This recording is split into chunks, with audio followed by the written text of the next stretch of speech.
It's likely that you're going to find yourself as a pedestrian at some point in your life. Whether you drive yourself to work and have to walk and cross the road to get to your place of work, or whether you go to school, or if you're going to a restaurant and you have to cross the road or walk along a sidewalk. The reality is that most of us are going to find ourselves as a pedestrian at some point.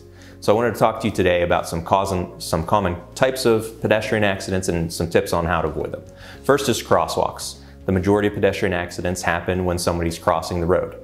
If there is a crosswalk, you always want to make sure you take the crosswalk and wait for the right to walk sign to appear. If there's not a crosswalk and you try to cross the road, you've got to make sure that, of course, you're looking both ways, but if a car is coming, you got to make contact with them and indicate that you are going to cross. Pennsylvania law says that motorists do have to yield for pedestrians even if they're not in a crosswalk. However, as the pedestrian, you got to make sure that you're indicating that you're going to cross so that the motorist knows that. Another common type of pedestrian accident involves people who are walking, jogging, or running alongside the road.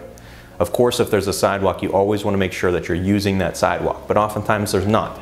So if you're running alongside the shoulder of the road, you have to make sure that you're on the left side and you're facing traffic. You have to be facing oncoming traffic as a pedestrian and make sure that you're watching for those oncoming vehicles. And again, try to make eye contact with them as they're approaching you so that you know that they see you and you see them.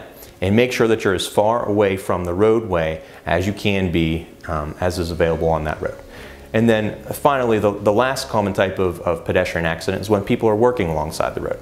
You have construction workers, you have people who are working on their car, you also have people who are maybe working in a school zone or traffic conductors or someone just working alongside the roadway.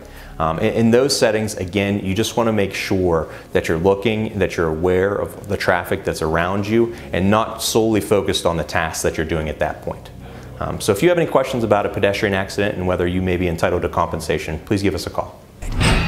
Call Marcus and Mac on the Hurt Line right now.